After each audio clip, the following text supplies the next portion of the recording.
Channel.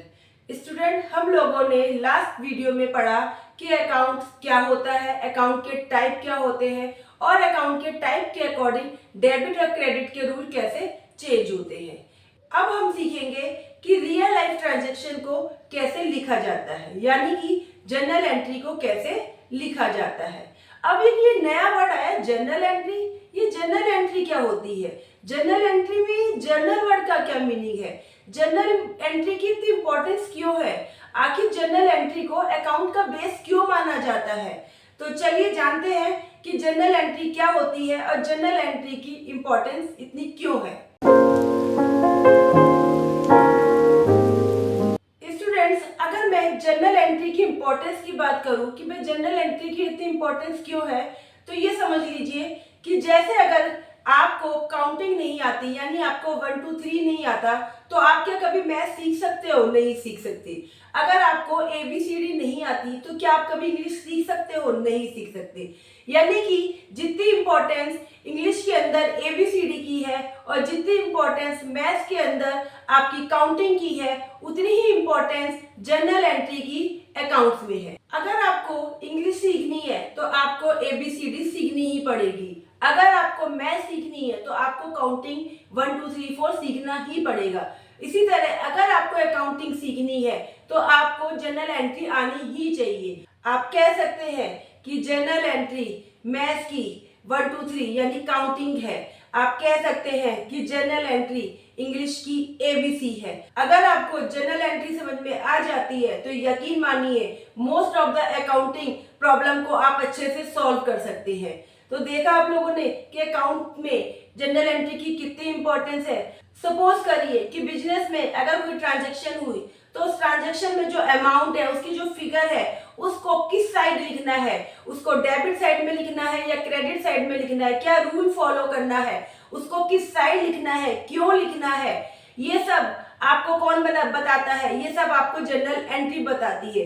यानी कि इस रूल को फॉलो करने का कि किस साइड में वो अमाउंट आना चाहिए, उसका जो रूट कॉज है वो रूट कॉज जर्नल एंट्री है। जर्नल एंट्री आपको बताती है कि आपके ट्रांजैक्शन का अमाउंट आपको किस साइड में लेना है, आपको डेबिट साइड में लेना है या आपको क्रेडिट साइड में लेना है।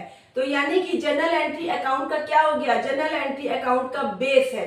तो स्टूडेंट्स, अब जर्नल एंट्री की इतनी इंपॉर्टेंस जानने के बाद अब हम लोग पढ़ते हैं कि आखिर ये जर्नल एंट्री होती क्या है, जर्नल एंट्री का मीनिंग क्या है, जर्नल एंट्री में जर्नल क्या है। तो चलिए पढ़ते हैं कि आखिर जर्नल एंट्री होती क्या है। स्टूडेंट देखिए, जब भी बिजनेस में कोई ट्रांजैक्शन होती है, यानी कि कोई परचेज करा, कोई सेल करा, कहीं से पैसा रिसिप्ट हुआ, कहीं पे पेमेंट हुई, उस ट्रांजैक्शन को एक स्पेशल बुक में रिकॉर्ड किया जाता है और उस स्पेशल बुक को बोला जाता है जर्नल। यानी कि बिजनेस में होने वाली जितनी भी ट्रांजैक्शंस है, उसको जिस स्पेशल बुक में, उसे जिस बुक में रिकॉर्ड किया जाता है, उस बुक को नाम दिया गया है जर्नल। तो देखिए स्टूडेंट, यहाँ पे जर्नल की डेफिनेशन लिखी हुई है कि जर्नल क्या है? Journal is the first book where all business transactions are recorded. यानी कि जर्नल क्या है? एक ऐसी बुक है जहां पर बिजनेस की सारी ट्रांजैक्शन को रिकॉर्ड किया जाता है। यानी जब बिजनेस में ट्रांजैक्शन आप करते हो, बिजनेस में ट्रांजैक्शन स्टार्ट होती है, तो उसको सबसे पहले कौन सी बुक में उसको नोट डाउन किया जाता है? तो उस बुक को क्या बोला जाता है? उस बुक को बोला जाता है जर्नल। यानी कि जर्नल पहली वो बुक है जहां पर हम अपनी ट्रांजैक्शन को रिकॉर्ड करना स्टार्ट करते हैं। जैसे आप अपनी डेली लाइफ में एक डायरी मेंटेन करते हो और उसमें अपना डेली रूटीन लिखते हो, ऐसे ही बिजनेस भी अपनी फाइनेंशियल ट्रांजैक्शन के लिए एक डायरी मेंटेन करता है। वो अपनी सारी फाइनेंशियल ट्रांजैक्शन को उस स्पेशल डायरी में लिखता है और उस डायरी को क्या बोला जाता है? उस डायरी को बोला जाता है जर्नल। क्लियर बेटा? यानी कि जर्नल क्या है? जर्नल एक ऐसी बुक है, जर्नल एक ऐसी नोटबुक है, एक ऐसी बुक है, स्पेशल बुक है, जहां पर बिजनेस की सारी ट्रांजैक्शंस को, यानी बिजनेस में होने वाले सारे लेन देन को सबसे पहले रिकॉर्ड किया जाता है। ठीक है, जब मैंने आपको अकाउंटिंग की डेफिनेशन बताई थी, मैंने अकाउंटिंग प्रोसेस बताई थी आपको, तो उसमें मैंने कहा था आपको, सबसे पहले मैंने आपको बताया था कि सबसे पहले आपको आइडेंटिफाई करना होता है कि बिजनेस से रिलेटेड ट्रांजेक्शन कौन सी है। फिर बताया था कि उसे आपको मनी की मेजर करना है, टर्म्स ऑफ मनी, यानी मनी की टर्म्स में आपको उसे मेजर करना है। ये तो आपने सिर्फ आइडेंटिफाई करा और मेजर करा, ठीक है, लेकिन आपने रिकॉर्डिंग कब से शुरू करी? जब आप थर्ड स्टेप जब आया कि जब आपने रिकॉर्ड करा, तो आपने देखा होगा मैंने उसके साथ में लिखा हुआ था जर्नल, यानी कि जब आपने उस ट्रांजेक्शन को आइडेंटिफाई कर लिया, आपने उसको मनी की उसको मेजर कर लिया मनी की टर्म में, भाई ट्रांजेक्शन का क्या इफेक्ट है, कितने रुपए आए हैं, कितने रुपए गए हैं, कितने का सामान खरीदा है, बिजनेस से रिलेटेड है। अब आपने उसको क्या करा, आप उसको कहीं ना कहीं रिकॉर्ड करोगे। तो बेटा वो आप जो वो रिकॉर्डिंग करते हो, उस ट्रांजेक्शन को कहीं आप जो नोट डाउन करते हो, जिस बुक में आप नोट कर रहे हो, उस बुक को बोला जाता है जर्नल।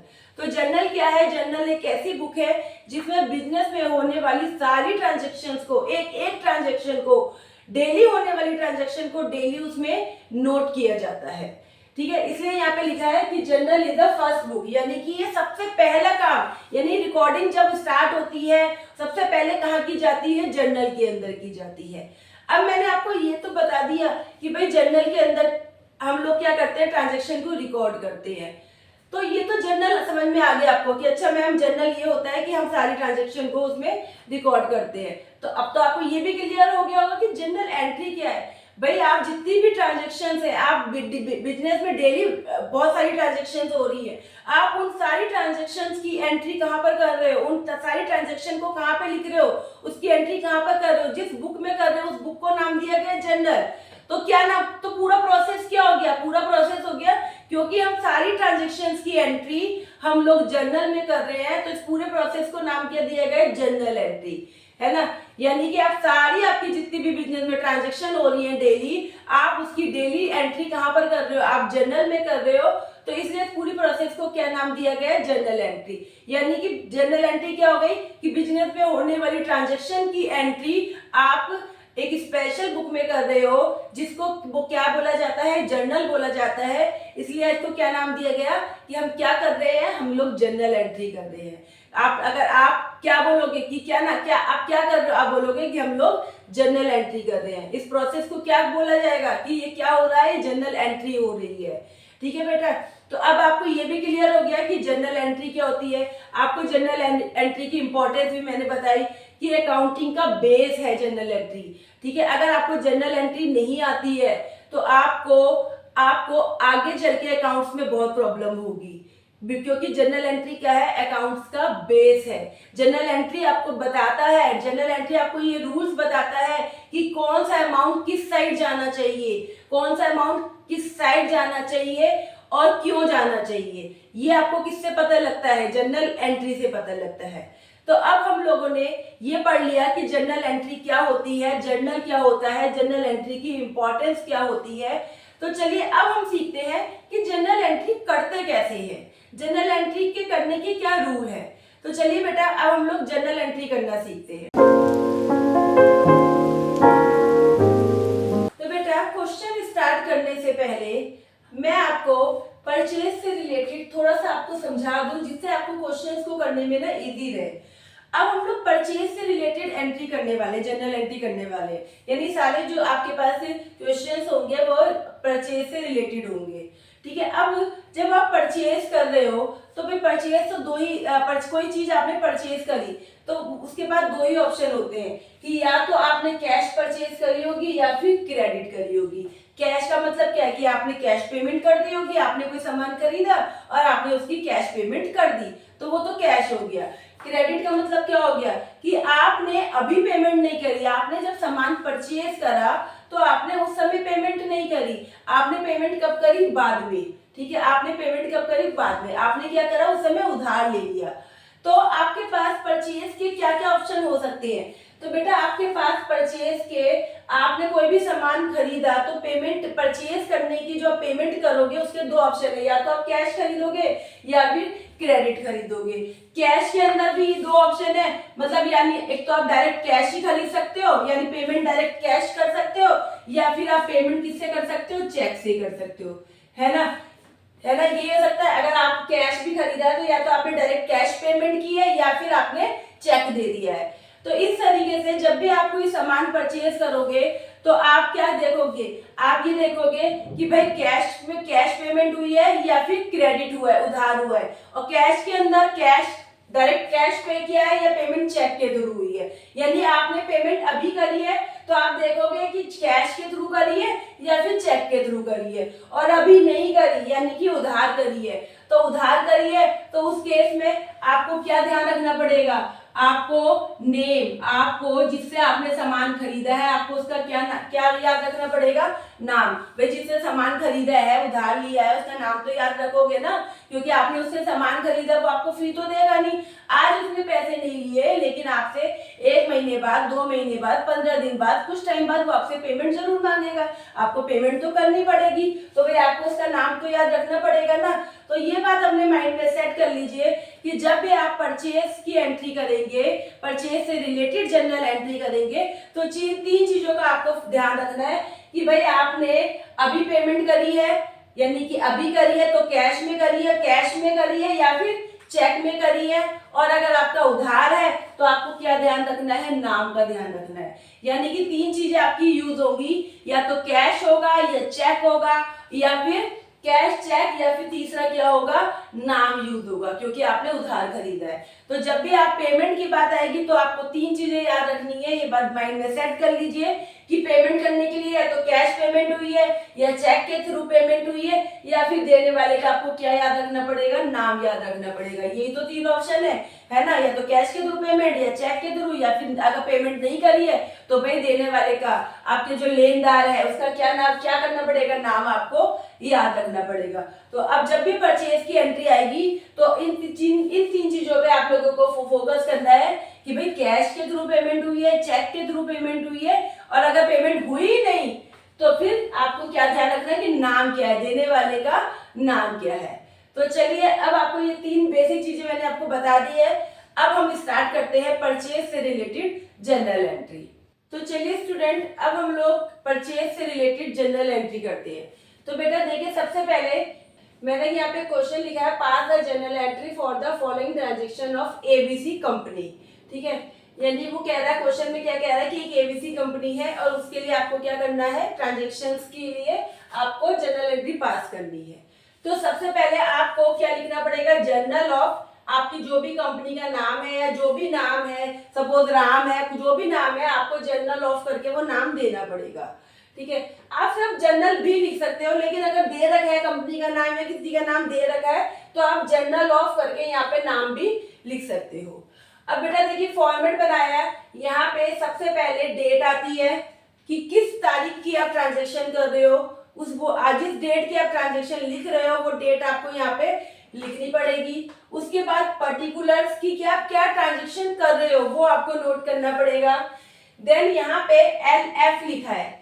LF का मतलब होता है बेटा, LF का मतलब होता है लेजर फोलियो। ठीक है, लेजर फोलियो क्या है कि लेजर, अब इसके बाद जब हम जर्नल एंट्री करेंगे ना तो उसके बाद जो नेक्स्ट स्टेप है वो लेजर का ही है। तो लेजर के अंदर फोलियो मतलब हो गया पेज नंबर, यानी कि जब आप लेजर बनाओगे तो वहां पे कौन से पेज पे आपने एंट्री करी है वो पेज नंबर आपको यहाँ पे लिखना पड़ेगा। यानी जब आप जर्नल के अंदर आप ये काम करोगे, जर्नल के अंदर जब आप एंट्री करोगे तो वो पेज नंबर जो होगा, सॉरी जर्नल नहीं बेटा, लेजर के अंदर जब आप काम करोगे, लेजर के अंदर जब आप एंट्री लिखोगे, ठीक है, तो जब उस वहां पे क्या पेज नंबर है वो पेज नंबर आपको यहाँ पे लिखना पड़ेगा। लेजर फोलियो मतलब लेजर के अंदर लेजर का पेज नंबर, कि वहां कौन से पेज पे आपने वो काम कर रखा है। तो अभी तो हम लोग यहाँ पे लेजर ये काम तो बाद का होता है, ठीक है। वैसे भी हम लोग यहाँ पे, हमारे पास कोई अभी पेज नंबर है नहीं तो हम तो यहाँ नोट करेंगे नहीं, ये तो जब लेजर बनाएंगे तब की बात है। अब इसके बाद यहाँ पे दे रखा है डेबिट अमाउंट और क्रेडिट, यानी कि डेबिट में जो अमाउंट आएगा वो डेबिट साइड में लिखना है आपको, और जो क्रेडिट में अमाउंट आएगा वो आपको क्रेडिट साइड में लिखना है। तो ये मैंने आपका एक फॉर्मेट बना दिया है। अब उसके बाद मैंने आपको लास्ट वीडियो में पढ़ाया था कि टाइप्स ऑफ अकाउंट, कि अकाउंट के टाइप क्या क्या होते हैं। उसमें मैंने आपको एक पर्सनल अकाउंट पढ़ाया था कि पर्सनल अकाउंट होता है, एक रियल अकाउंट होता है और एक नॉमिनल अकाउंट होता है। तो बेटा यहाँ पे मैंने दो अकाउंट के बारे में लिख दिया है, एक पर्सनल अकाउंट और एक रियल अकाउंट, क्योंकि हम जो काम कर रहे हैं यानी जो हम जो जनरल एंट्री करेंगे परचेज से रिलेटेड, वो परचेज से रिलेटेड जनरल एंट्री जो है वो इन्हीं दो अकाउंट से यूज होंगी, यानी इन्हीं दो अकाउंट का वहां पे यूज होगा। तो इसलिए मैंने अभी इन दो अकाउंट के बारे में यहाँ लिख दिया है, सो दैट जब आप एंट्री करो तो आपको यहाँ पे नजर भी आए और आपको इजीली समझ में आ जाए। अब उसके बाद अब ट्रांजेक्शन्स क्या हुई है, चलिए अब परचेज से रिलेटेड क्या क्या ट्रांजेक्शन हो सकती है, ठीक है, वो अब हम करने वाले हैं। मैं आपको परचेज से रिलेटेड जितनी ट्रांजेक्शन हो सकती हैं, बन सकती हैं, वो सब आपको आज की वीडियो में करा दूंगी। तो चलिए स्टार्ट करते हैं। सबसे पहले नंबर 1 पे लिखा है purchase furniture for ₹2000 in cash. बेटा फर्नीचर परचेज किया गया है 2000 रुपए में इन कैश। तो सबसे पहले हमने देखा कि फर्नीचर क्या कर रहा है, परचेज कर रहा है। फर्नीचर, फर्नीचर क्या है? फर्नीचर बेटा आपकी असेट है ना। फर्नीचर क्या है? असेट है। बिजनेस की क्या है? असेट है, एक संपत्ति है फर्नीचर, ठीक है। तो फर्नीचर किस अकाउंट में आता है? फर्नीचर आपका रियल अकाउंट के अंदर आता है, ठीक है। मैंने यहाँ ऊपर से रफ कर दिया ताकि आपको क्लियरली नजर आ सके। तो फर्नीचर जो है वो आपका असेट है, असेट है, संपत्ति है, यानी किस अकाउंट में आता है? रियल अकाउंट में आता है। अब रियल अकाउंट का क्या रूल है? रियल अकाउंट कहता है कि जो व्हाट कम्स इन, जो भी आता है आपको उसको क्या करना है? आपको डेबिट करना है, यानी जो भी आपके पास आ रहा है उसको डेबिट करना है, जो भी आपके पास से जा रहा है उसको क्रेडिट करना है। तो यहाँ पे हमारे पास आ क्या रहा है? हमारे पास तो फर्नीचर आ रहा है ना, हमने क्या खरीदा? फर्नीचर खरीदा। तो फर्नीचर क्या हो रहा है? हमारे पास आ रहा है, ठीक है बेटा। हमारे पास का मतलब हो गया बिजनेस। हम जो भी काम कर रहे हैं किसके लिए कर रहे हैं? बिजनेस के लिए कर रहे हैं, यानी बिजनेस में फर्नीचर परचेज किया गया तो बिजनेस के पास क्या आया? फर्नीचर आया। जो आता है उसको क्या करना है? उसको डेबिट करना है। तो देखिए मैंने यहाँ पे 1 तारीख को जो भी आपका मंथ है आप मंथ लिख दीजिए साथ में। मैंने क्या एंट्री करी? मैंने लिखा क्या आया? फर्नीचर आया है, तो फर्नीचर को मैं क्या करूंगी? डेबिट करूंगी, फर्नीचर अकाउंट, ठीक है। और यहाँ पे आपको लिखना पड़ेगा साथ में DR, ठीक है बेटा। आपको क्या लिखना पड़ेगा यहाँ पे? DR। तो आपके पास क्या आया? फर्नीचर आया। जो आता है उसको डेबिट करते हैं, जो आया उसको डेबिट करना है। रूल क्या है? व्हाट कम्स इन, कि जो आता है उसको डेबिट करना है। ये रूल फॉलो हमने क्यों करा है? क्योंकि हमने परचेज फर्नीचर करा था। फर्नीचर किस अकाउंट में आता है? फर्नीचर रियल अकाउंट में आता है। फर्नीचर एक संपत्ति है, आपकी असेट है, बिजनेस की असेट है, तो उसको किस अकाउंट में देखेंगे? रियल अकाउंट में, क्योंकि रियल अकाउंट किससे रिलेटेड है? असेट से रिलेटेड है। तो फर्नीचर आपका असेट है, तो फर्नीचर आपके पास आया है, तो क्या रूल है कि जो भी आ रहा है उसको क्या करना है? डेबिट करना है। इसलिए मैंने फर्नीचर अकाउंट को डेबिट कर दिया। और कितने रुपए लिखा है बेटा? 2000 रुपीज। तो यहाँ पे डेबिट में मैंने 2000 रुपीज लिख दिया। अब यहाँ पे अब जो आया उसे डेबिट करा। अब साथ में लिखा है आपने जो भी फर्नीचर खरीदा है इन कैश खरीदा है। इसका मतलब क्या है? कि आपने कैश दिया है, कैश की पेमेंट करी है। तो अब कैश क्या है? कैश भी तो बेटा आपका क्या है? असेट है। कैश भी तो आपकी संपत्ति है ना। तो कैश किस में आता है? कैश भी रियल अकाउंट में आता है। तो ये इसमें क्या कैश क्या हो रहा है? व्हाट गोज आउट, कैश आपके पास से जा रहा है। आपने फर्नीचर खरीदा, आपके पास फर्नीचर आया, तो और आपके पास से क्या जा रहा है? आपके पास से कैश जा रहा है। तो व्हाट गोज आउट, जो जाता है उसको क्या करते हैं? क्रेडिट करते हैं। तो यहाँ पे मैं कैश का नाम लिखूंगी, लेकिन साथ में यहाँ पे क्या लिखूंगी? 2। पहले 2 लिखोगे, फिर क्या गया आपके पास से? कैश गया है, तो कैश अकाउंट। और यहाँ पे कैश वाले में इसके सामने मैंने क्या लिख दिया? 2000 रुपए लिख दिए, ठीक है बेटा। फिर से समझा रही हूँ कि यहाँ पे आप जो भी काम करोगे, बिजनेस में जो भी काम करते हैं उसके 2 साइड इफेक्ट होते ही होते हैं, है ना। आप अगर कोई सामान खरीदने जा रहे हो तो आपने सामान खरीदा तो आपको पैसे भी तो देने पड़ेंगे, यानी कि क्या हुआ? सामान आपके पास आया और आपके पास से पैसा गया। यानी आप कुछ भी काम करेंगे, कोई भी ट्रांजेक्शन करेंगे, उसके 2 साइड इफेक्ट तो पड़ते ही पड़ते हैं। अगर आपने कुछ सामान लिया है तो आपको पैसा देना पड़ेगा, अगर आपने कुछ सामान बेचा है तो आपके पास पैसा आएगा। तो इस तरीके से आप कोई भी काम करिए उसके 2 साइड इफेक्ट पड़ते हैं। तो यहाँ पर भी इसलिए परचेज फर्नीचर फॉर रुपीज, आपके पास क्या आया, बिजनेस के पास क्या आया, फर्नीचर आया है। फर्नीचर क्या है, फर्नीचर आपकी असेट है, फर्नीचर आपकी संपत्ति है। संपत्ति है तो कौन से अकाउंट में जाएगा, रियल अकाउंट में। संपत्ति है तो किस अकाउंट में जाएगा बच्चे, रियल अकाउंट में। तो रियल अकाउंट में गया। रियल अकाउंट का क्या रूल है कि जो भी व्हाट कम्स इन, जो भी आपके पास आ रहा है उसको डेबिट करिए और जो आपके पास से जा रहा है उसको क्रेडिट करिए। यानी बिजनेस में जो आ रहा है उसे डेबिट करिए और बिजनेस में जो संपत्ति जा रही है, जो असेट जा रही है उसको क्या करिए, क्रेडिट करिए। तो मैंने देखा कि फर्नीचर तो आ रहा है क्योंकि फर्नीचर परचेज कर रहा है, फर्नीचर तो आ रहा है, तो आ रहा है तो उसे क्या कर दिया, डेबिट में लिख दिया। और जा क्या रहा है, इन कैश। इसका मतलब क्या है, इन कैश मतलब कैश जा रहा है, कैश के अंदर काम हुआ है, कैश में पेमेंट हुई है, यानी कि कैश जा रहा है। दोनों ही असेट है, फर्नीचर भी असेट है और कैश भी असेट है।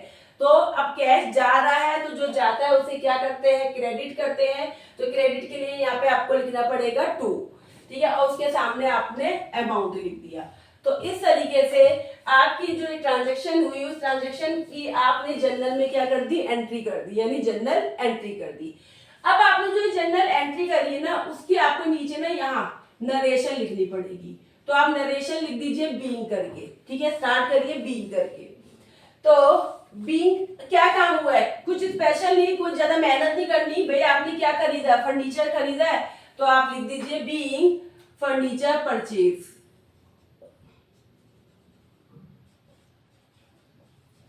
परचेज, ठीक है। इन कैश लिखना, इन कैश भी लिख सकते हैं आप, इतना भी छोड़ सकते हैं, ठीक है।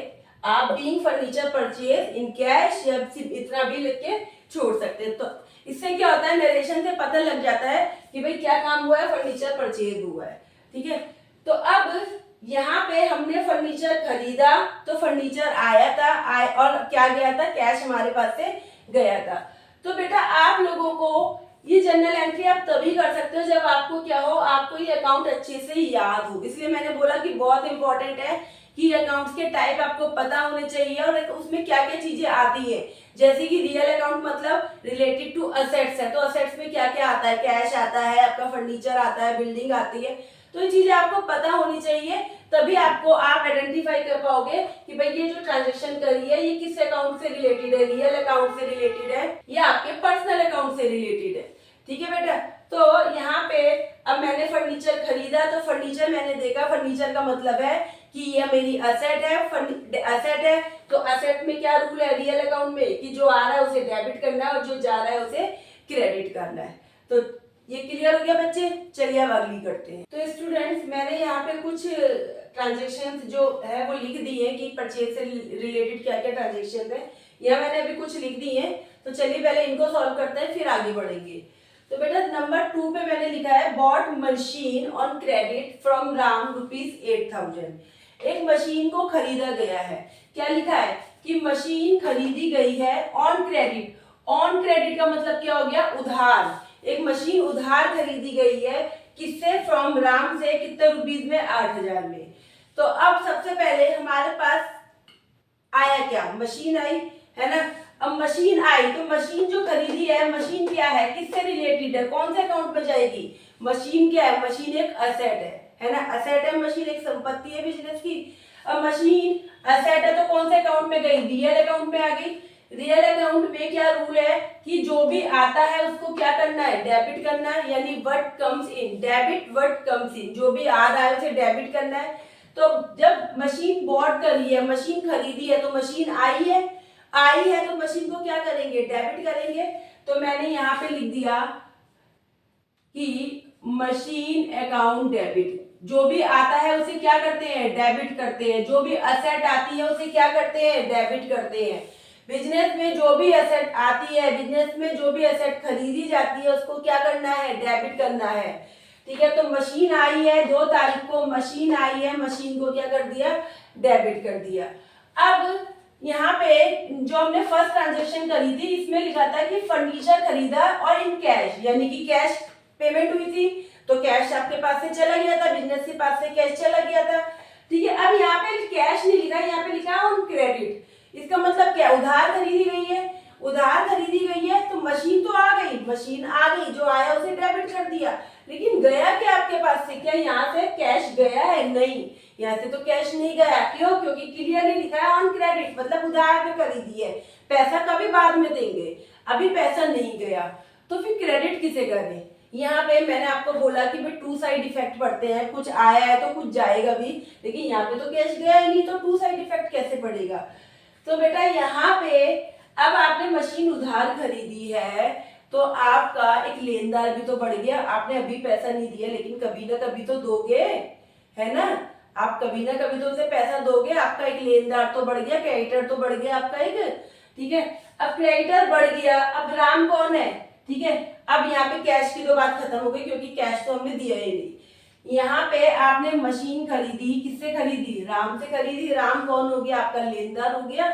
आज पैसे नहीं ले रहा भाई, कभी तो लेगा, 1 महीने बाद, 2 महीने बाद, 15 दिन बाद, कभी तो पेमेंट करनी पड़ेगी उसे, है ना? तो राम कौन हो गया? आपका लेनदार हो गया, राम आपका क्रेडिटर हो गया। अब राम अगर मैं देखती हूँ राम, तो राम क्या है? एक नाम है, और राम किस अकाउंट में जाएगा? पर्सनल अकाउंट में जाएगा, है ना? पर्सनल अकाउंट क्या होता है कि related to any person, organisation, institution. तो राम क्या है? एक नाम है, यानी कि एक पर्सन है। तो ये किस अकाउंट, ये किस अकाउंट में चला गया? ये पर्सनल अकाउंट में चला गया। अब पर्सनल अकाउंट का क्या रूल है कि ऑल रिसीवर को डेबिट करना है और क्रेडिट ऑल गिवर, यानी कि जो देने वाले हैं उनको क्या करना है? क्रेडिट करना है, और जो रिसीव कर रहे हैं उनको क्या करना है? डेबिट करना है। तो राम कौन है? राम रिसीवर है कि राम गिवर है? राम ने मशीन दी है, हमने मशीन राम से खरीदी है, यानी राम ने मशीन दी है। राम ने मशीन दी है तो राम कौन हो गया? राम गिवर हो गया, राम गिवर हो गया। और गिवर को क्या करते हैं? क्रेडिट करते हैं, ठीक है। राम जो है वो एक नाम है, तो ये किस अकाउंट में जाएगा? ये पर्सनल अकाउंट में जाएगा। राम एक पर्सन है, वो पर्सनल अकाउंट में जाएगा। अब पर्सनल अकाउंट में जाएगा तो आप देखोगे कि भाई राम जो है वो रिसीवर है कि गिवर है? राम ने रिसीव करा है या गिव करा है? तो भाई राम ने दिया है सामान, तो राम कौन हो गया? गिवर हो गया। तो गिवर को क्या करना है? यहाँ पे क्रेडिट करना है, यानी कि यहाँ पे आप टू राम करके लिखोगे, टू राम अकाउंट, ठीक है। अच्छा, डेबिट का अमाउंट कितना था? मैंने अमाउंट लिखना भूल गई। यहाँ पे डेबिट के सामने 8000 यहाँ लिखिए, या क्रेडिट के सामने यहाँ लिख दिए, ठीक है बेटा। अब यहाँ पे आपको क्या करना है? बीइंग करके नरेशन लिखनी है। बीइंग आपने क्या खरीदा है? मशीन खरीदी है। Being purchase a machine from Ram, machine from Ram, आपने मशीन खरीदी है, ठीक है। बिजनेस में मशीन खरीदी गई है, बिजनेस के पास एक मशीन आई है, जो आई है असेट जो आती है उसे डेबिट करते हैं। अब यहाँ पे कुछ गया नहीं है, तो हमने देखा कैश तो गया नहीं है, तो इसका मतलब क्या है यहाँ पे कि यहाँ पे देखा नाम लिखा हुआ है राम का, तो राम क्या हो गया? पर्सन हो गया। पर्सन किस में चला गया? पर्सनल अकाउंट में। तो मैंने वहां का रूल फॉलो करा कि भाई डेबिट तो रिसीवर होता है और क्रेडिट क्या होता है? गिवर होता है। तो राम क्या है? गिवर है, तो राम को मैंने यहाँ पे क्या कर दिया? क्रेडिट कर दिया, और साथ में नीचे हम नरेशन लिख दी कि क्या काम हम लोगों ने करा है, और इस तरीके से आपको एक लाइन ड्रॉ कर देनी है बेटा। क्लियर है? ठीक है, कोई प्रॉब्लम तो नहीं है? चलिए अब आगे बढ़ते हैं। अब थर्ड लिखा है computer purchase for ₹25,000 by cheque, ठीक है। अब तीसरा ऑप्शन आ गया। फर्स्ट में आपने फर्नीचर खरीदा था तो कैश दिया था। सेकंड में मशीन खरीदी तो उधार दी, तो आपने कहा कि भाई उधार देने वाले का नाम लिख लेते हैं, तो आपने नाम लिख लिया। थर्ड में कह रहा है कि कंप्यूटर आया, यानी कि फिर से कंप्यूटर किस कौन से अकाउंट में जाता है? असेट में। कंप्यूटर क्या है? आपकी असेट है, तो कंप्यूटर आया, ठीक है। असेट आई, तो 3 तारीख को आपका कंप्यूटर आया। कंप्यूटर आपकी असेट है तो क्या एसेट को क्या करते हैं कि जो आता है उसे डेबिट करते हैं। कितने हजार का? 25,000 का। तो मैंने क्या करा? कंप्यूटर अकाउंट डेबिट, ठीक है। कंप्यूटर अकाउंट बेटा यहाँ डेबिट लिखना ही पड़ेगा आपको, कंपलसरी है, ठीक है। तो कंप्यूटर अकाउंट डेबिट बोलते कैसे? जनरल एंट्री को, जैसे मैंने ये करी तो furniture account debit to cash account, इस तरीके से बोला जाता है। अगर मैं बोलूं इसकी सेकंड की क्या जनरल एंट्री होगी, तो आप बोलोगे machine account debit to Ram account, है ना। इस तरीके से बोलोगे machine account debit to Ram, तो इस तरीके से आप बोलते हो। तो थर्ड में अब आपने कंप्यूटर परचेज करा तो कंप्यूटर एक असेट है, संपत्ति है। संपत्ति किस में जाती है? रियल अकाउंट में। रियल अकाउंट का रूल है कि जो भी आता है उसे क्या करना है? डेबिट करना है। तो भाई मेरे पास क्या आया? कंप्यूटर आया, कंप्यूटर को मैंने क्या कर दिया? डेबिट कर दिया। अब देखते हैं आगे। आ तो गया, दूसरा इफेक्ट क्या पड़ रहा है? अब जब कंप्यूटर आया तो क्या कैश गया? मेरे पास से नहीं गया। क्या यहाँ पे ऑन क्रेडिट लिखा है? नहीं लिखा। यहाँ पे क्या लिखा है? यहाँ पे लिखा है बाय चेक। चेक के थ्रू पेमेंट हुई है। ठीक है, मतलब चेक आपने कंप्यूटर खरीदा, किसके थ्रू खरीदा है? चेक के थ्रू खरीदा है। अब चेक खरीदा है, इसका मतलब पैसा कहाँ से गया होगा? आपके बैंक से गया होगा, है ना। अब जब पैसा आपके बैंक से गया तो बैंक के अंदर क्या हो गया? पैसा आपके बैंक से पैसा निकल गया, कैश चला गया। तो इसका मतलब क्या हो गया कि आपका पैसा बैंक से चला गया। तो ये भी तो क्या हो गया? रियल अकाउंट में हो गया। ठीक है, यहाँ पे आपका बैंक का अमाउंट क्या हो गया? कम हो गया। तो ये भी तो आपकी एक संपत्ति है। बैंक में जो आपका पैसा है वो भी तो आपकी एक असेट है। तो वो क्या हो गया? गोज आउट, वो चला गया। तो जो चला गया उसे क्या करते हैं? क्रेडिट करते हैं। तो यहाँ पे आप किसको क्रेडिट करेंगे बेटा? टू बैंक को। ठीक है, क्योंकि बैंक से पैसा गया है, डायरेक्ट कैश नहीं गया आपका, आपका बैंक से पैसा गया है, यानी बैंक का अमाउंट कम हो गया। तो आप बोलोगे कि बैंक से पैसा चला गया, बैंक के अकाउंट में से पैसा कम हो गया, तो वो भी तो आपकी एक संपत्ति है। यहाँ पे हम बोल देते हैं कि बैंक भी है तो असेट हो गई ना, कि बैंक के अंदर जो पैसा है वो असेट ही तो है आपकी। तो क्या रूल है असेट का? कि आपका जो जाता है बट गोज आउट, उसे क्या करते हैं? क्रेडिट करते हैं। तो यहाँ पे मैंने किसको क्रेडिट कर दिया? बैंक को। ठीक है, क्योंकि पैसा चेक लिखा है, चेक का मतलब बैंक से गया है पैसा, बैंक का जो अकाउंट होगा आपका बैंक में, उस अकाउंट से पैसा कम हो गया। तो आपने किसको कम कर दिया? यहाँ पे आपने बोला क्या चला गया? बैंक अकाउंट, क्योंकि कहाँ से गया? बैंक से गया है ना। तो यहाँ पे इसका अमाउंट लिख दिया इसके सामने, और आप नरेशन लिख देंगे being computer purchase by cheque. आपने एक कंप्यूटर खरीदा है, मतलब एक बिजनेस ने एक कंप्यूटर खरीदा है, किसके थ्रू? बाय चेक के थ्रू खरीदा है। यहाँ पे इस तरीके से एक लाइन ड्रॉ कर देंगे। तो देखा आप लोगों ने, आपने जब भी कोई चीज खरीदी है तो या तो भाई आपने कैश खरीदा है, या फिर आपने उधार खरीदा है, या फिर बैंक के थ्रू पेमेंट हुई है। कैश खरीदा, कैश लिया तो कैश चला गया, कैश नहीं दिया, उधार लिया तो भाई देने वाले का नाम लिखो भाई, है ना। भाई आज ही तो कल लेगा। और अगर बैंक से पैसा गया है तो बैंक का नाम लिखो यहाँ पे कि बैंक से गया है पैसा। अब फोर्थ आता है, purchase a building for ₹2 lakh in cash from Ram. एक बिल्डिंग खरीदी, ठीक है, 2 लाख रुपए की इन कैश फ्रॉम राम। अब यहाँ पे इन कैश भी लिखा है, फ्रॉम राम भी लिखा है। यहाँ पे तो दोनों को, यानी कि यहाँ पे 1 और 2 को क्या कर दिया गया है? मिक्स कर दिया गया है। ठीक है, फोर्थ है, purchase a building for ₹2 lakh in cash from Ram. एक बिल्डिंग खरीदी गई है 2 लाख की, ठीक है, इन कैश, और किससे खरीदी गई है? राम से। अब यहाँ पे कैश भी लिखा है और राम भी लिखा है, मतलब नाम भी लिखा है और कैश भी लिखा है, यानी कि आप बोलोगे कि कैश भी है और नाम भी दे रखा है। तो चलिए सबसे पहले देखते हैं कि आपके पास आया क्या। आपने क्या खरीदी? एक बिल्डिंग खरीदी है। बिल्डिंग किससे रिलेटेड है? बिल्डिंग क्या है? असेट है। असेट का मतलब रियल अकाउंट। रियल अकाउंट क्या कहता है? जो भी आता है उसे क्या करना है? डेबिट करना है। तो भाई क्या आया आपको 4 तारीख को? आपके पास एक बिल्डिंग आई है, तो बिल्डिंग आई है तो आपने इसे क्या कर दिया? आपने इसे डेबिट कर दिया। Building account debit. कितने की बिल्डिंग आई है बच्चे? 2 लाख रुपए की बिल्डिंग आई है आपके पास। तो आपने यहाँ लिख दिया कि बिल्डिंग अकाउंट डेबिट। बिल्डिंग आई है, बिल्डिंग असेट है, जो आता है उसे डेबिट करते हैं, तो बिल्डिंग को क्या कर दिया? मैंने डेबिट कर दिया। अब यहाँ पे लिखा है इन कैश, यानी कि आपने कैश दे के खरीदा है। तो बेटा अब यहाँ पे कई बार बच्चों को कंफ्यूजन होते हैं कि मैम कैश भी और नाम भी है। तो बेटा अगर आपने कोई सामान खरीदा और आपने कैश पेमेंट कर दी, ठीक है, आपको सामने वाले का नाम पता है, लेकिन अगर आपने कैश पेमेंट कर दी तो काम वही खत्म हो गया। भाई आपने सामान लिया और उसे पैसा दिया, अब क्या हो गया? काम खत्म, है ना, कि भाई मैंने सामान लिया और तेरे को पैसा दिया, अब तेरा मेरा मतलब खत्म। तो अब नाम की क्या जरूरत है? तो अगर आपको कैश भी दे रखा और नाम भी दे रखा है, तो भाई जब कैश पेमेंट कर रहे हो तो फिर नाम की जरूरत ही क्या है? यानी आपके पास से क्या चला गया? कैश चला गया। तो जो चला जाता है उसे क्या करते हैं? उसे क्रेडिट करते हैं। तो कैश अकाउंट, ठीक है, यहाँ पे इसका अमाउंट लिख दिया 2 लाख रुपए। ठीक है बच्चे, यानी कि अगर आपके यहाँ पे कैश भी लिखा है कि कैश पेमेंट हुई है और नाम भी लिखा है, तो डेफिनेटली आपको पहले किसको ध्यान देना है, आपको कैश को ही ध्यान देना है कि भाई कैश पेमेंट कर दी, नाम की जरूरत ही क्या है ना। नाम तो तब याद रखते हैं जब हम उधार खरीदते हैं, तब हमें नाम याद रखना पड़ता है कि भाई किसको देना है पैसा।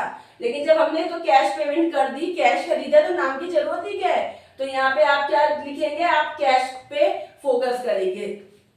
अब यहाँ नरेशन क्या लिखेंगे, being building purchase from Ram. Narration में लिख दीजिए आप कि राम से खरीदी है बिल्डिंग। ठीक है, तो जब भी आपके पास नाम हो और कैश हो तो हमेशा प्रायोरिटी कौन रहेगा, कैश ही रहेगा। चलिए अब आगे बढ़ते हैं। अब है बॉट फर्नीचर फॉर ₹5,000 फ्रॉम हरी। एक आपने क्या खरीदा बेटा, आपने 5 तारीख को फर्नीचर खरीदा। फर्नीचर क्या हो गई, आपकी असेट हो गई। असेट का मतलब रियल अकाउंट, तो रियल अकाउंट कहता है डेबिट व्हाट कम्स इन, जो भी आता है उसे क्या करना है, डेबिट करना है। आपके पास क्या आया, फर्नीचर, तो जो आता है उसे डेबिट करते हैं। तो मैंने यहाँ पे क्या करा, फर्नीचर को डेबिट कर दिया। फर्नीचर अकाउंट डेबिट, जो आता है उसे क्या करते हैं बेटा, उसे डेबिट करते हैं, फर्नीचर अकाउंट डेबिट। अब यहाँ पे फ्रॉम हरी लिखा, अब यहाँ पे तो ना कैश लिखा ना ऑन क्रेडिट लिखा, कैसे पता लगेगा भाई। कैश लिखा होता तो मैं समझ जाती कि कैश पेमेंट हुई है, और जैसे सेकंड में ऑन क्रेडिट लिखा था तो समझ में आ गया था कि उधार खरीदा है। लेकिन मैम यहाँ पे तो कुछ भी नहीं लिखा हुआ, ना कैश लिखा ना ऑन क्रेडिट लिखा, तो कैसे पता लगेगा। तो बेटा अगर यहाँ कैश नहीं लिखा, इसका मतलब कैश में पेमेंट नहीं हुई है, यानी आपने कैश नहीं दिया है, बिजनेस ने कैश नहीं दिया है। तो अब जब कैश नहीं दिया है तो इसका मतलब क्या हो गया, उधार ही खरीदा है। अब उधार खरीदा है तो उधार के केस में हमें क्या चाहिए, नाम चाहिए, किससे खरीदा है, तो भाई नाम तो दे रखा है यहाँ पे, नाम क्या दे रखा है, हरी। तो यानी कि देने वाला कौन है, हरी क्या है, नाम है। नाम मतलब पर्सनल अकाउंट है ना, पर्सन है, तो पर्सनल अकाउंट में गया। तो पर्सनल अकाउंट का रूल क्या है कि डेबिट ऑल रिसीवर और क्रेडिट ऑल गिवर, यानी जो रिसीव कर रहे हैं वो डेबिट, जो दे रहे हैं वो क्रेडिट। तो हरी कौन है, हरी तो दे रहा है ना, आपने खरीदा है, हरी दे रहा है, तो हरी कौन हो गया, गिवर हो गया।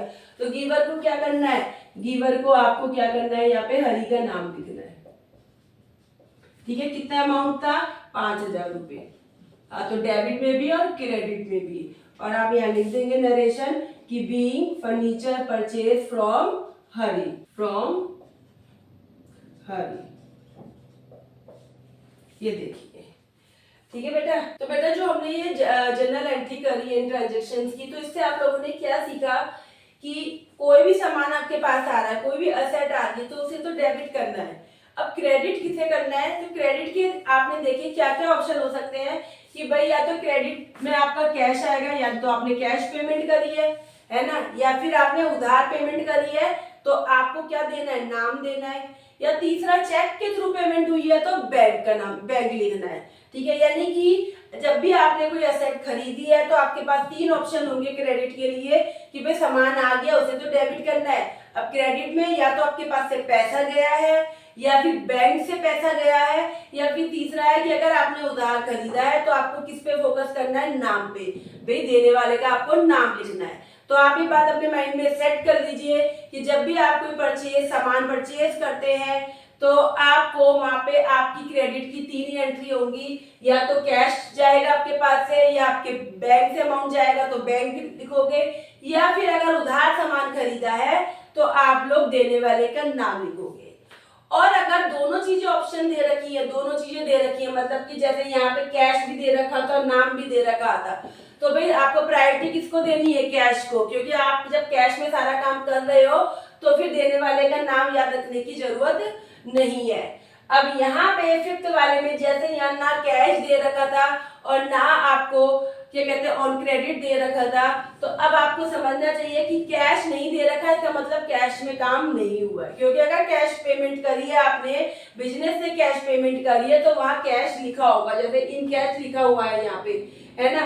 तो अगर आपने कोई सामान कैश देके कैश पेमेंट करके खरीदा है तो वहां कैश लिखा होगा। अगर कैश नहीं लिखा, इसका मतलब क्या है कि आपको ध्यान देना है कि वहां पे फिर उधार खरीदा गया है। अब यहाँ पे जैसे लिखा भी नहीं है कि ऑन क्रेडिट की उधार खरीदा गया है, लेकिन बेटा यहाँ कैश भी तो नहीं लिखा, तो आप अपनी मर्जी से थोड़ा कह दोगे कि कैश पेमेंट करी है। इसका मतलब क्या है कि यहाँ कैश नहीं लिखा, इसका मतलब ये भी क्या हो गया, उधार हो गया।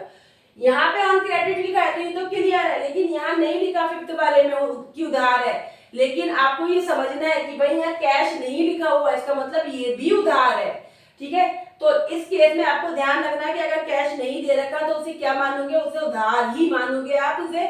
और उधार के केस में, ऑन क्रेडिट के केस में आपको क्या लिखना है, नाम लिखना है देने वाले का। ठीक है बेटा, तो ध्यान रखिए कि जो भी चीज है उसे डेबिट करा और जो आपके पास से गया तो क्या क्या जा सकता है, या तो कैश जा सकता है या आपका बैंक जा सकता है, यानी बैंक से पैसा जा सकता है। अगर ये दोनों चीजें नहीं गई है, उधार है, तो फिर देने वाले का आपको नाम लिखना है। चलिए और थोड़ी सी और कर लेते हैं हम जनरल एंट्री, आपको और अच्छे से क्लियर हो जाए। तो चलिए स्टूडेंट, अब आपका 6 ट्रांजेक्शन है 6 नंबर की कि purchase goods for ₹12,000 in cash.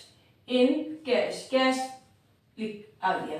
ठीक है, आपने क्या खरीदी है, गुड्स खरीदी है। बेटा गुड्स क्या होती है, गुड्स मैंने आपको बताया था कि बिजनेस जिस चीज का, एक बिजनेस है वो जिस चीज का काम करता है उसके लिए वो क्या होती है, गुड्स होती है।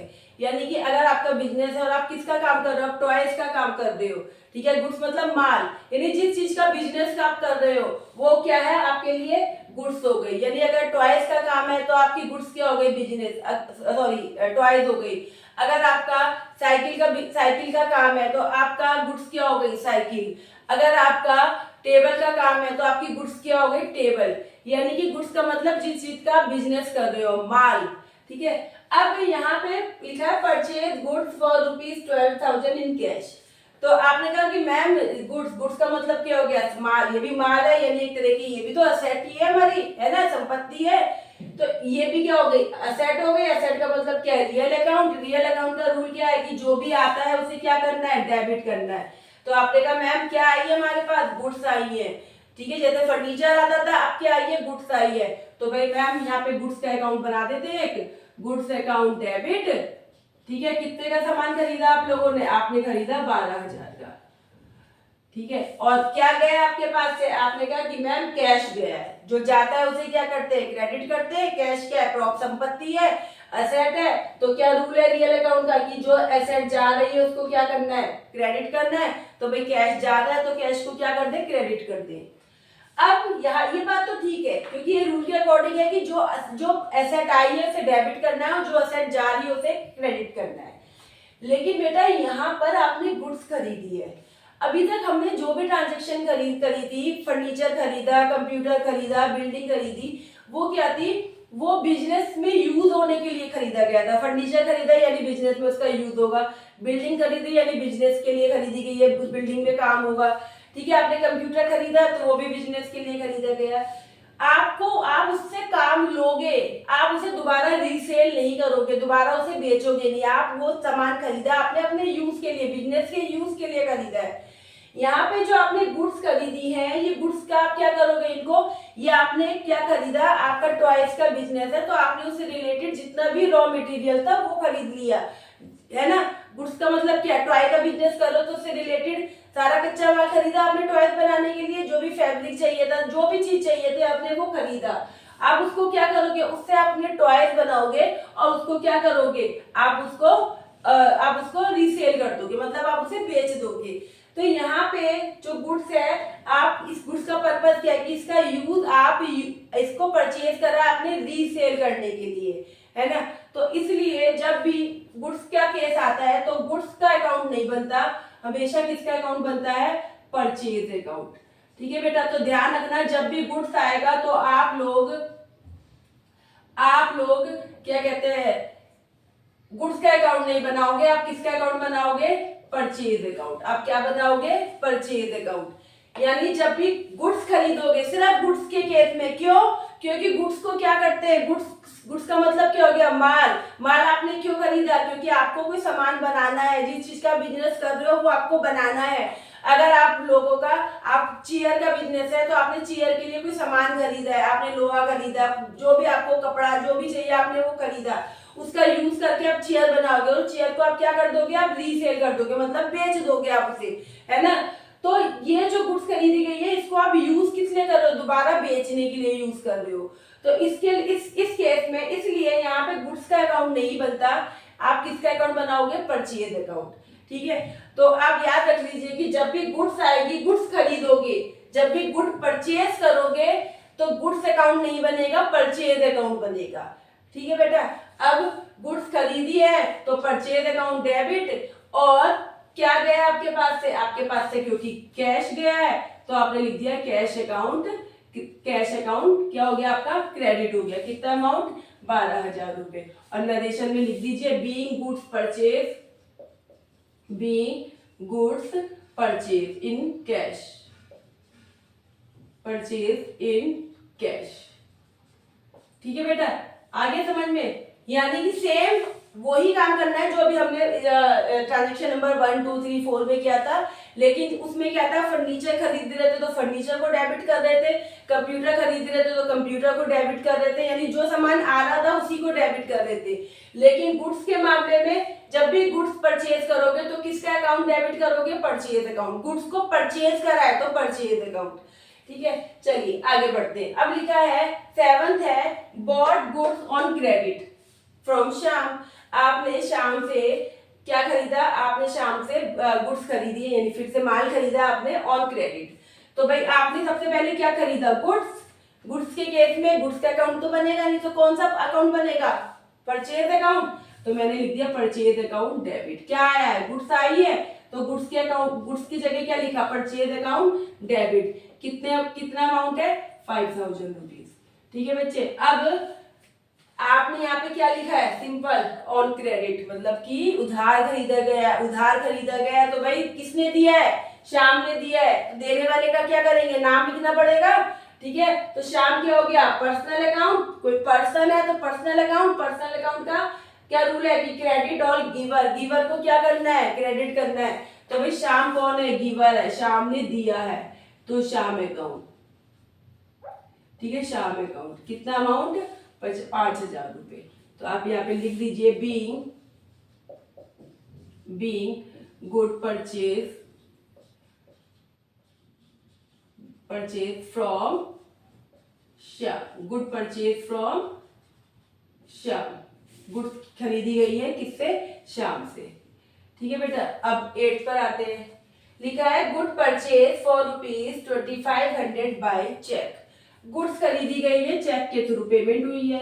भाई गुड्स खरीदी गई है तो मतलब क्या है, गुड्स आई है, जो आता है उसे डेबिट करते हैं। लेकिन गुड्स के केस में किसको करना पड़ेगा, किसका नाम लिखना पड़ेगा, परचेज अकाउंट का। तो बेटा यहाँ पे मैंने क्या लिख दिया कि गुड्स आई है, जो आता है उसे डेबिट करते हैं, तो गुड्स की जगह किसका नाम लिखना है, परचेज अकाउंट। ठीक है, परचेज अकाउंट डेबिट। कितने का, 2500 का सामान खरीदा गया। अब पेमेंट कैश हुई है, नहीं। उधार है, नहीं। कह रहा है कि बाय चेक, यानी कहां से पैसा कम हुआ है, कहां से गया है पैसा, आपके बैंक से गया है। ठीक है, बैंक से गया तो यहाँ पे क्या लिखना पड़ेगा, बैंक। यानी जब भी चेक आएगा तो आपको क्या लिखना है, बैंक। चेक आएगा तो क्या लिखना है बेटा, बैंक। ये बस आप माइंड में सेट कर लो कि चेक का मतलब क्या हो गया कि कहां से हो रहा है काम, सारा आपका बैंक से हो रहा है। तो बैंक लिख दिया। ये देखिए 2500, और यहाँ पे आप नरेशन लिख दीजिए being goods purchase by cheque, by cheque. ठीक है बेटा, चलिए नेक्स्ट। लिखा purchase goods for ₹2 lakh in cash from Ram. ठीक है, सेम ही है जैसे हमने करा था कि गुड्स परचेज करी है 2 लाख रुपए की कैश में, किससे, राम से। सेम नाम भी दे रखा है, कैश भी दे रखा है। तो सबसे पहले नाम और कैश दे रखा हो तो किसको लेना है, कैश को ही लेना है। ठीक है, अब खरीदा क्या है, गुड्स खरीदी है, तो जो आता है, जो आपके पास आया है क्या, गुड्स, जो आता है उसे डेबिट करते हैं। पर गुड्स के केस में किसको करना पड़ेगा डेबिट, परचेज अकाउंट को। किसको करना पड़ेगा, परचेज अकाउंट को। तो परचेज अकाउंट डेबिट, कितने का सामान खरीदा है, 2 लाख का। ठीक है बेटा, और इन कैश लिखा है तो भाई इसका मतलब क्या है कि कैश में पेमेंट हुई है, तो कैश चला गया आपके पास से। तो जो जाता है उसे क्या करते हैं, उसे क्रेडिट करते हैं। तो नरेशन लिख दीजिए बी गुड्स परचेज फ्रॉम, किससे खरीदी आपने? राम से। अब 10 तारीख पे आते हैं। कह रहा है बॉट गुड्स फॉर ₹5,000 फॉर हरी, सामान खरीदा हरी से। फिर से सेम, भाई या तो कैश भी नहीं दे रखा और क्रेडिट भी नहीं दे रखा, चेक भी नहीं दे रखा, तो भाई कुछ नहीं दे रखा, इसका मतलब क्या है कि कैश नहीं दे रखा, इसका मतलब क्या हो गया? बैंक भी, चेक भी नहीं दे रखा, इसका मतलब बैंक से भी पैसा नहीं गया है, इसका मतलब ये क्या हो गया? उधार हो गया। अब उधार के केस में नाम तो दे रखा है, नाम दे रखा है, तो भाई क्या खरीदा आपने? गुड्स। गुड्स के केस में किसको डेबिट करना होता है? परचेज अकाउंट को। तो परचेज अकाउंट डेबिट, 5,000 रुपए का सामान खरीदा, और किससे खरीदा है भाई? जी हरी से खरीदा है सामान, क्योंकि कैश में पेमेंट तो हुई नहीं है, बैंक से भी नहीं हुई है, तो मतलब क्या हो गया? वो सामान आपका क्या हो गया? उधार हो गया। तो being goods purchase from Hari, good purchase from Hari, being goods purchase from Hari. ठीक है बेटा। अब आपने देख लिया कि भाई फर्नीचर खरीदते हैं तो फर्नीचर को डेबिट करते हैं, कंप्यूटर खरीदा तो कंप्यूटर को, बिल्डिंग खरीदी तो बिल्डिंग को डेबिट करा, जो भी चीज आपके पास आई आपने उसका नाम लिख दिया। और जब गुड्स खरीदी तो गुड्स की जगह किसका नाम लिखा? परचेज अकाउंट का। गुड्स परचेज करिए तो गुड्स किसका नाम लिखा? परचेज अकाउंट का। रीजन भी मैंने आपको बता दिया, क्यों? क्योंकि भाई गुड्स का क्या है? गुड्स का मतलब क्या है कि आप जिस चीज का बिजनेस कर रहे हो, माल, तो आप उसको क्या कर रहे हो? आप उसको दोबारा, आप उससे सामान बनाओगे और उसको क्या कर दोगे? रीसेल कर दोगे। तो इसलिए उसको किस में रखा जाता है? परचेज अकाउंट में। गुड्स को परचेज करते हैं तो परचेज अकाउंट लिखते हैं। ठीक है, परचेज अकाउंट मेंटेन करते हैं। परचेज अकाउंट का मतलब क्या हो गया? गुड्स हो गया, यानी उसमें किसकी एंट्री है? गुड्स की एंट्री है। अब लास्ट आपका लिखा है कैश परचेज ₹3,000। अरे मैम ये तो बिल्कुल ही अलग हो गई भाई, यहाँ तो सामान भी नहीं लिखा कि क्या खरीदा है। अभी तक तो ये था कि सामान तो पता होता था कि फर्नीचर खरीदा, बिल्डिंग खरीदा, या कंप्यूटर खरीदा, या फिर गुड्स खरीदी, सामान तो कंफर्म होता था ये खरीदा है। यहाँ तो सामान ही नहीं पता कि खरीदा क्या है। अब तो क्या लिखे हम लोग, क्या एंट्री करें? तो बेटा यहाँ पे एक चीज तो आपको समझ में आ गई, कैश परचेज मतलब जो भी चीज खरीदी गई है, कैश खरीदी गई है, मतलब कैश में पेमेंट की गई है, यानी आपके पास से कैश तो गया है, और जो जाता है उसे क्या करते हैं? क्रेडिट, यानी कैश क्या हो गया? क्रेडिट हो गया। लेकिन आया क्या है मैम? सामान तो पता ही नहीं लग रहा। ठीक है, अब यहाँ पे तो सामान पता नहीं लग रहा आप लोगों को, तो यहाँ क्या लिखा है? Cash purchase. बेटा कैश परचेज लिखा है, परचेज, यानी अब नाम नहीं लिखा, तो ऑटोमेटिकली ये क्या हो गया? इसका मतलब कि क्या आपने खरीदी होगी? आपने गुड्स खरीदी होगी, तभी तो उसने परचेज लिख दिया। अगर कोई सामान खरीदा होता, फर्नीचर, बिल्डिंग, कंप्यूटर, तो वो डेफिनेटली वो ये बताता क्वेश्चन में कि क्या सामान खरीदा है। अब उसने यहाँ कुछ नहीं बताया, सीधा लिखा है कैश परचेज किया है। परचेज का मतलब यहाँ पे क्या मान लिया जाएगा? क्या परचेज किया गया है? गुड परचेज की गई है। और जब भी गुड परचेज की जाती है तो कौन सा अकाउंट बनता है? तो अकाउंट बनता है परचेज अकाउंट। कौन सा अकाउंट बनता है? परचेज अकाउंट, है ना। कितने की सामान खरीदा गया? 3,000 रुपए का। और पेमेंट कैसे हुई है? कैश हुई है, यानी आपने कैश पेमेंट करी है। तो नरेशन क्या लिख दोगे? आप लिख दोगे being cash purchase, being cash purchase. ये लीजिए। ठीक है बेटा, तो अब आपको ये सारी ट्रांजेक्शन की, सारी परचेज की एंट्री देखने के बाद ये क्लियर हो गया होगा कि जब भी आपके पास परचेज से रिलेटेड आएगा तो भाई जो भी चीज आपने परचेज करी है उसे क्या करना है? आपको डेबिट करना है। जो भी चीज का मतलब असेट से है, कि जो भी असेट आपने परचेज करी है, क्योंकि रियल अकाउंट किससे रिलेटेड है? असेट से। और असेट्स का ये रूल है कि जो भी चीज आ रही है उसको क्या करना है? डेबिट करना है।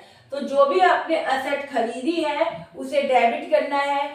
ठीक है, अगर फर्नीचर खरीदा फर्नीचर, कंप्यूटर खरीदा कंप्यूटर, बिल्डिंग खरीदी तो बिल्डिंग को, और गुड्स खरीदी है तो परचेज अकाउंट को। बार बार मैं ये लाइन बोल रही हूँ, इतनी बार मैं लाइन बोल चुकी हूँ कि आप लोगों को याद हो चुका होगा कि गुड जब भी परचेज करेंगे तो कौन सा अकाउंट मेंटेन होगा? Purchase account. क्या नाम लिखा जाएगा? Purchase account. ठीक है बेटा, अब आपका सामान तो आ गया, अब आपकी पेमेंट कैसे कैसे हो सकती है? आपकी पेमेंट या तो कैश हो सकती है, यानी कैश आपके पास से जाएगा तो आप कैश का नाम लिखोगे। अगर कैश नहीं गया है तो आप देखो कि बैंक के थ्रू गया है। अगर चेक के थ्रू गया है तो आप बैंक का नाम लिखोगे, यानी बैंक से पेमेंट हुई है तो आप बैंक का नाम लिखोगे। ठीक है, कैश नहीं है तो चेक लिखा है, चेक नहीं लिखा, कैश भी नहीं लिखा, चेक भी नहीं लिखा, तो इसका मतलब ऑन क्रेडिट लिखा होगा, इसका मतलब उधार है। और उधार है तो इसका मतलब आपको क्या लिखना है, नाम लिखना है। यानी क्रेडिट में हमेशा 3 चीजें ही आएंगी बेटा, या तो कैश आएगा, या बैंक आएगा, या फिर नाम आएगा। इसके अलावा परचेज में और कुछ नहीं आएगा। यानी जब भी आप परचेज की एंट्री करोगे असेट्स में कि असेट परचेज करी है, तो भाई डेबिट में तो जो चीज परचेज करी है आप उसका नाम लिखोगे। क्रेडिट के अंदर आपका या तो कैश जाएगा आपके पास से, या फिर आपके बैंक का अमाउंट कम होगा तो बैंक, या फिर देने वाले का नाम लिखोगे। यानी क्रेडिट में 3 चीजें आएंगी, कैश, बैंक और या फिर नाम। तो अब ये आपको डिसाइड करना है कि भाई क्वेश्चन के अकॉर्डिंग कैश आना चाहिए, बैंक आना चाहिए, या फिर नाम आना चाहिए। ये मैंने आपको बहुत क्लियरली यहाँ पे एक्सप्लेन कर दिया है कि कैश होगा तो डायरेक्टली लिखा होगा कैश, बैंक का मतलब है कि वहां चेक लिखा होगा, और अगर कुछ नहीं लिखा तो वो किस पे जाएगा, वो क्या जाएगा, नाम पे जाएगा। वहां नाम जरूर दे रखा होगा कि अगर कैश नहीं है, बैंक नहीं है, तो इसका मतलब वो उधार है। अगर डायरेक्ट लिखा है ऑन क्रेडिट तो कोई टेंशन नहीं है, लेकिन अगर ये भी नहीं लिखा कि ऑन क्रेडिट, जैसे यहाँ पे लिखा हुआ था कि यहाँ पे ऑन क्रेडिट भी नहीं लिखा 10th वाले में, लेकिन यहाँ कैश और चेक भी नहीं लिखा, तो इसका मतलब ये क्या मानेंगे, हम इसे उधार मानेंगे। तो उधार के गिफ्ट में यह नाम दे रखा है। ठीक है बेटा, तो आज की क्लास में इतना ही। मैंने आपको परचेज से रिलेटेड सारी एंट्री करवा दी है, जो जो हो सकती थी, और मैंने आपको अच्छी तरह समझा भी दिया है कि क्या क्या ऑप्शंस हो सकते हैं। आई होप आप लोगों को बहुत अच्छे से समझ में आया होगा।